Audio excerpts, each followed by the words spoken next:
small numbers. Oh, when you have to put the numbers together, though, it can't be like that of us or ours. Or education will mean even if their country is working, people will still migrate. People will still live anywhere they want. They will still do business wherever they choose to. You know? But the Ronokus, that is going to be the kind of country they will possibly want to have. You know? They are lily liver cowards. Okay? I call them social media bandits, Facebook adsmen, bunch of cretins that ordinarily you shouldn't notice, but they are so loud as well. They are in the minority. Because majority of you just don't really want to have any confrontation with them. You don't want to, come on, man. And that's exactly what makes them feel like they are doing what is good. Yoruba concert, this concert.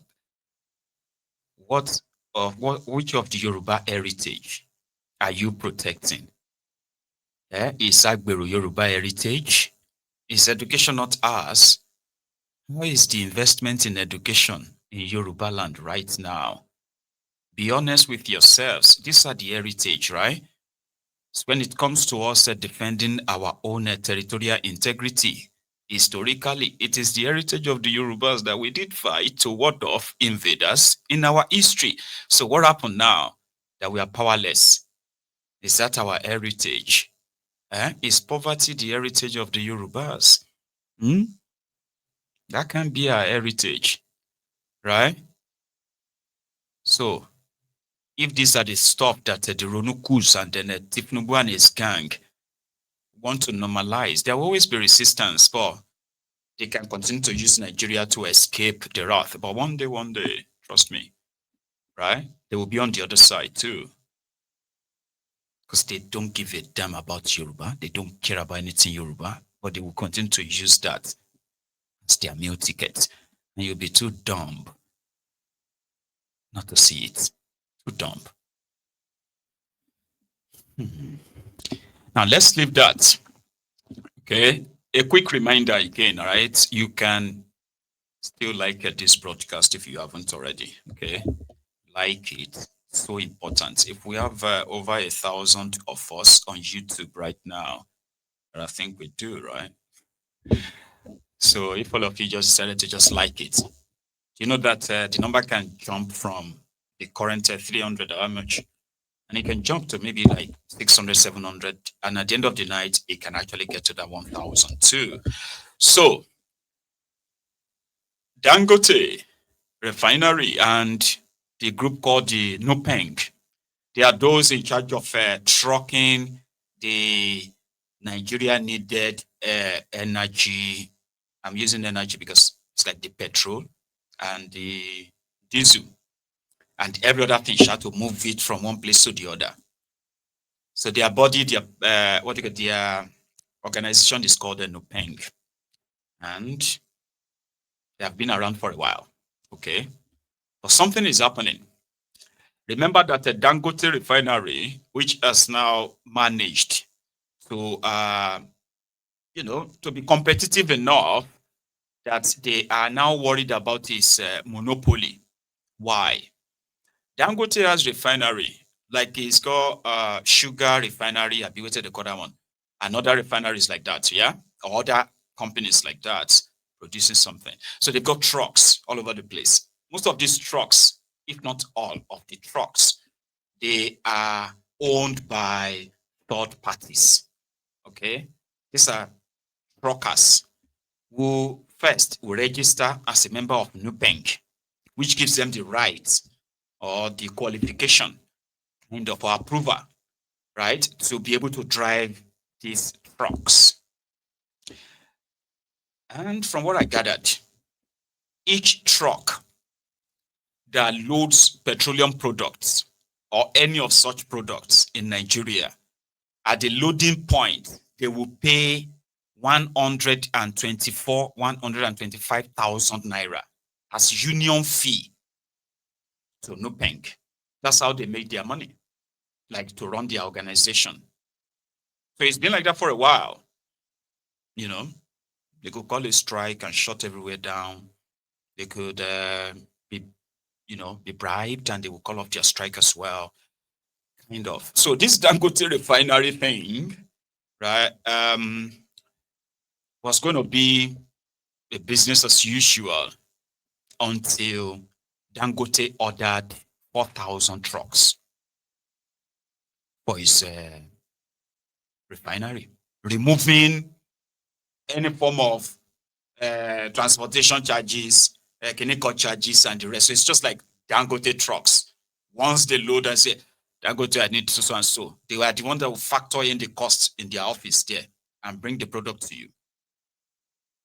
Good stuff, right? But NUPENG was like, no.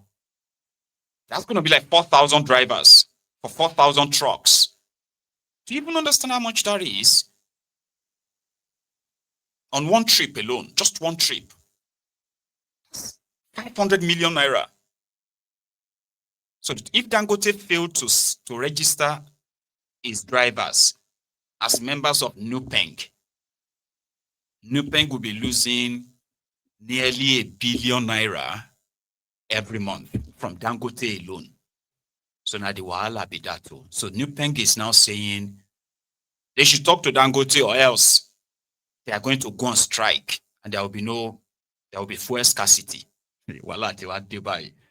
Now here is their secretary, I think, explaining it probably in their language. But me, I had to give you the layman explanation. Okay, the person who is going to speak right now is somebody who is the secretary of the organization that God knows how much they make from this union fee, membership fee, and how they spend it. I don't know. But he's here to tell you why Dangote needs to comply or else. Everybody. Thank you. I love your opening. You said Nigerians have been enjoying regular supply of petroleum products. So it's our duty to serve Nigerians, and we've been doing it for years. But suddenly somebody came around and said he doesn't want these members to be unionized. So how do we cope with that? Union is to protect the workers, their interests, their welfare, their living conditions. Then if somebody comes around and said he doesn't want the union there, he wants to form his own union. And we know him. We know his antecedents. And we've been asking him to even unionize, to allow us to unionize those refinery workers. They've been resisting us. Then when we met his cousin on the 23rd of June, he categorically told us that they will not allow union in the new workers they are recruiting. Then we had it from reliable information that last Friday, they started recruiting and making these new recruits to sign undertaking not to join the union. It's an affront of Nigerian constitution. And when he came out to say he was distributing fuel free of logistics, what he meant is that he wants to keep everybody down. Then the workers will not have any voice, no representation, and they'll be serving. How? That is the grouse that we're having. So if you are replacing them, why are you currently using them? Nigerian Union of Petroleum and Natural Gas Workers has been providing services to Nigerians. This tanker driver travel night and day to serve you and I. But suddenly somebody is going to discard them away. When he opened the refinery, we provided services. Until today, we don't allow any production to lay waste in that refinery. We evacuate for him. But now, he is bringing in 10,000 CNG trucks. And even in transition to cleaner energy, it must be just, fair, and be inclusive. You can't just discard away over 20,000 drivers. That's not good for the economy. Great. The economy will never Yes, grow. Mr. Falabi, if you can hear me. In your opener, you did say that he's registering these drivers in his own union, but not your union. So help us clarify. Is the problem here that they are not part of your union? And when you say the Nigerian Constitution there's also freedom of association. And unionization in Nigeria, as we know as of today, is not by force, it's voluntarily. So how is it then a problem of all Nigerians that a set of drivers in a private company don't join your union and Nigerians have to suffer for it? We are not making Nigerians to suffer for it. What we said in our statement as well, it's voluntary for anybody to join the union. It is not the right of the employer to form unions for the worker, number one. It's an aberration. It's indecent for an employer to say he wants to form unions for the worker. He's not making it voluntary again by asking them to sign undertaking that they will not join any other union. It's also unconstitutional, it's an affront. Number three is the fact that we are not working directly with him now. And we say, okay, he is going to discard us away in the next 3 weeks or 2 weeks. From Monday, we start looking for alternative employment. We start looking for new skills. We start looking for a new source of livelihood. Simple. So the drivers also have the right to protect themselves, to source for their new employment, because it is only trees that we know that somebody is coming tomorrow to cut them down and wait for you. Tanker drivers that are currently serving all of us now, they will not stand still. And when they are discarded away in the next 2-3 weeks, you will forget them. So we said from Monday, let's start training them on new skill. Let's start looking for new employment for them. Let them start sourcing for new source of livelihood. Because the threat is very apparent, is very clear. And we cannot allow our members, it's our responsibility as leaders to provide for them, to protect their welfare, to give them job security. But in a situation we have found out that somebody is already there, threatening to dismiss them, threatening to replace them. So don't wait until when they have been replaced. So we are not punishing Nigerians at all. And we wrote that Nigerians should bear with us. Read our statement clearly, that they need these drivers that have been serving you for more than 40 years, they need to start looking for alternative source of income, because somebody is out there that nobody can stop for now. Nobody can correct for now. That it is unfair, it is unjust, it's unconstitutional for an employer to form unions for tanker drivers. Okay. It's unfair and unjust to dismiss them like that. All right, Mr. Falabi, yes. You say Nigerians should bear with you, but you do not, the aim is not to make them suffer. However, if you down tools and petrol becomes scarce, then you know what that means to Nigerians. But let me ask you, because you have also asked for government intervention. I want to know, has anybody reached out to you, Ministry of Labor? Have you heard from the government at all? Is there any possibility that you will shelve this planned strike before Monday? And what will make you do that?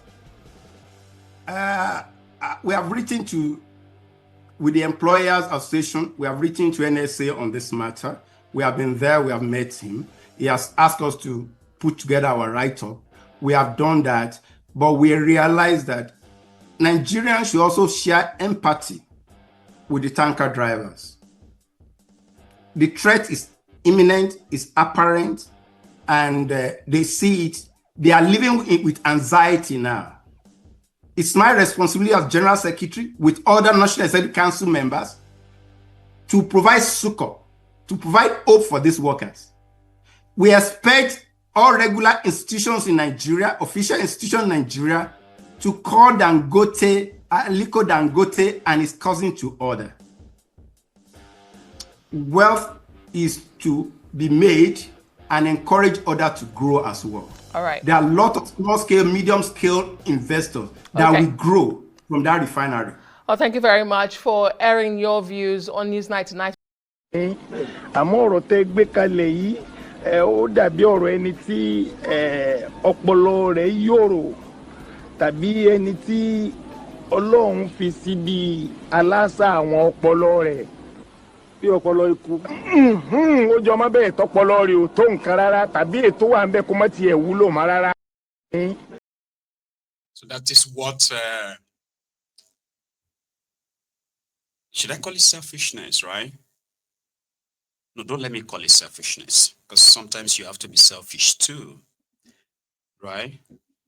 So their own worst fear is that once Dangote's trucks arrived, all of them, and they've heard that there will be like 10,000. So he's already took the delivery of 4,000. So what that simply means is that there will be 10,000 drivers that would have no job again. And I'm like, were the 10,000 drivers, 10,000 jobs created by Dangote the moment he started his refinery? I tried to, then I realized that no, these were already trucks that have been servicing the NNPC and those others who are bringing fuel into Nigeria. And they've been running fine. So that of Dangote is just an extra in my own view, right? But that may not be totally it, okay? But based on what this man said, okay, maybe you can reason with him a little bit. Because they said that if private businesses chooses not to unionize, he said it too. He said if they choose not to unionize, that is against the Constitution. Right? So I was expecting him to quote any probably court judgment that said that. Okay, but let's leave that. Right? So 10,000 truck drivers, if they are not unionized, nobody will be able to fight for them. If Dangote says, you remember that time when Dangote was hiring graduates and their salary was going to be 50,000 naira, remember? Yeah, that was when your minimum wage was somewhere around 30,000. And they put out an advert that they were looking for graduates to come and drive Dangote trucks. Remember? So, a powerful monopolistic Dangote is not good for an average worker, because whatever condition is set is what you have to take. And there are many, many companies like that in Nigeria that people are working as slaves and there is no, union to really protect them. So he's kind of saying that he is concerned for these drivers and they are trying to train them to start doing what? Other job like what? They are truck drivers, so they will still need to drive trucks. And most of them are not the owners of the trucks, so which means they can drop those trucks and go and take the job from Dangote if he offers them the job. So in the midst of it all, right, you just see the people in the middle. You are the ones in the middle, because if they choose to say they go on strike, yeah, that in itself is probably like a self-destructive button. It says something about 2 weeks or 3 weeks, meaning there's more that is actually scaring them concerning this Dangote. No wonder, they got the government involved. And this afternoon, they met with somebody that I believe is from the Ministry of Labor or so on the matter.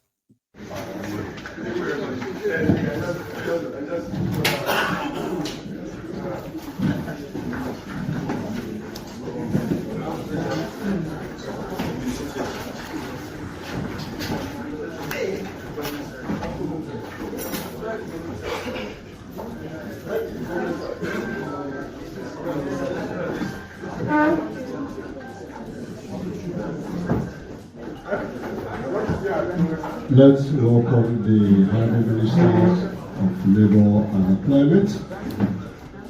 Please.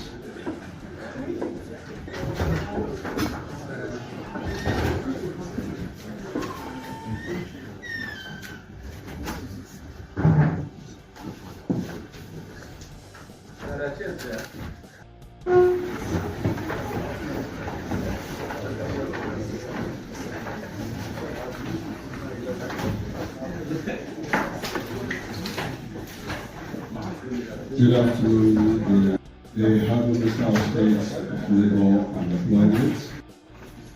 Honorable distinguished ladies and gentlemen who are here representing the various interests that are invited for this meeting.